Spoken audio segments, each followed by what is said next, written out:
Hello അസ്സാം വലൈക്കും welcome to our YouTube channel.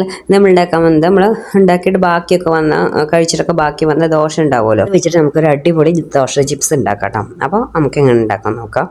അപ്പോൾ അതുപോലെ ദോശ നമ്മൾ ഉണ്ടാക്കിയിട്ട് ബാക്കി ഉണ്ടാവും. അപ്പോൾ നമ്മൾ ചിലപ്പോൾ വൈകുന്നേരം കഴിക്കാൻ വേണ്ടി വെക്കും.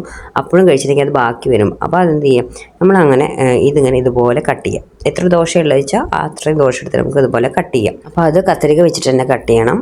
നമ്മൾ കിച്ചണിലൊക്കെ യൂസ് ചെയ്യുന്ന കത്രിക ഉണ്ടാവുമല്ലോ കട്ട് ചെയ്യാനൊക്കെ. ദോശ ഇതേപോലെ മടക്കി പിന്നെ ഇങ്ങനെ ഓരോ പീസാക്കിയിട്ട് ഇങ്ങനെ ആദ്യം കട്ട് ചെയ്ത് കൊടുക്കുക. എന്നിട്ട് പിന്നെ കുഞ്ഞു കുഞ്ഞു പീസാക്കി കൊടുത്താൽ മതിട്ടോ. ഞാൻ ഇപ്പോൾ ഒരുവിധമൊക്കെ കട്ട് ചെയ്തിട്ടുണ്ട്. ഇപ്പോൾ ഇത്രയും വലിയ പീസ് ഉണ്ടെങ്കിൽ ഇതേപോലെ ചെറുതായി കൊടുക്കുക. ഓവർ വലിപ്പം വേണ്ട. ചെറിയ ചിപ്സിൻ്റെ ഒരു ഷേപ്പ് സൈസൊക്കെ നമുക്കറിയാലോ, അതേപോലെയാണ് കട്ട് ചെയ്ത് കൊടുക്കുക. അത് ചെറിയ വലുതുണ്ടെങ്കിൽ അത് പിന്നെയും നമുക്ക് നോക്കിയിട്ട് അത് ഇതേപോലെ എടുത്തിട്ട് ഒരു ലീഫ് ആക്കിയിട്ട് ആദ്യം കട്ട് ചെയ്തിട്ട് പിന്നെ ഇതുപോലെ ചെറിയ പീസാക്കി കൊടുക്കുക കേട്ടോ. ഈ പീസാക്കിയതൊക്കെ നമ്മൾ എന്ത് ചെയ്യണമെന്ന് വെച്ചാൽ ഇത് അടച്ച് വെച്ചിട്ട് നമ്മൾ ഫ്രിഡ്ജിൽ വെക്കണം. ഫ്രിഡ്ജിൽ വെച്ച് പിറ്റേ ദിവസമാണ് നമ്മൾ ഇതെടുത്തിട്ട് ഫ്രൈ ചെയ്യുന്നത്. കട്ട് ചെയ്ത് അപ്പം നമ്മൾ ഫ്രൈ ചെയ്ത് പിറ്റേ ദിവസം രാവിലെ വൈകിട്ടോ എപ്പോഴും വേണമെങ്കിൽ നമുക്ക് അതെടുത്ത് ഫ്രൈ ആക്കാം.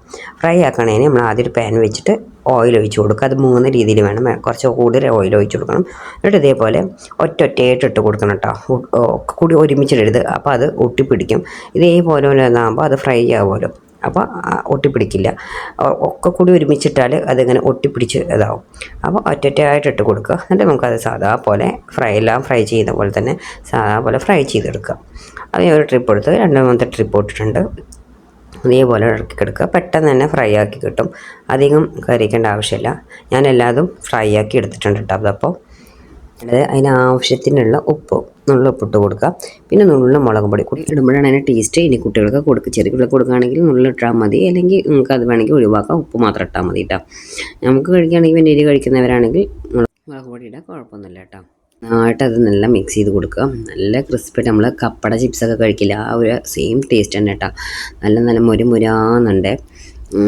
നല്ല രസമാണ് കഴിക്കാൻ. നമുക്ക് ഈവനിങ് സ്നാക്കായിട്ടൊക്കെ ഇതുപോലെ ഉണ്ടാക്കുന്ന നല്ല ക്രിസ്പിയാണ് കേട്ടോ. നല്ല മുറമുറാ സൗണ്ട്. നമ്മൾ കഴിച്ചാൽ ഇത്ര കഴിച്ചാലും മതിയാവില്ല. നല്ല ക്രിസ്പിയാണ്. അതേപോലെ നല്ല എണ്ണ നമ്മൾ ടിഷ്യൂ എന്തെങ്കിലുമൊക്കെ ഇട്ടിട്ടുണ്ടെങ്കിൽ അതിലേക്ക് ഇട്ട് കൊടുത്താൽ മതി കേട്ടോ. അപ്പോൾ എല്ലാവരും ഉണ്ടാക്കിയതൊക്കെ വെറുതെ നമ്മൾ ദോശയൊക്കെ ഉണ്ടാക്കിയിട്ട് വേസ്റ്റാക്കി കളയല്ലേ ചെയ്യുക. അപ്പോൾ ഇതുപോലെ എല്ലാവരും ഉണ്ടാക്കി നോക്കണം. ഇതൊക്കെ സ്കൂളിൽ വന്ന് കഴിക്കാൻ പറ്റുന്ന അടിപൊളി സ്നാക്കാട്ടത്. അപ്പോൾ എന്തായാലും എല്ലാവരും ഉണ്ടാക്കി നോക്കാൻ ഈസിയാണ്, കഴിക്കാൻ ടേസ്റ്റിയാണ്. അപ്പോൾ ഇത്രയുള്ള നമ്മുടെ വീഡിയോ ഇഷ്ടമായാൽ ലൈക്ക് ചെയ്യുക, ഷെയർ ചെയ്യുക, കമൻറ്റ് ചെയ്യുക, സബ്സ്ക്രൈബ് ചെയ്യുക. Okay, bye, thank U.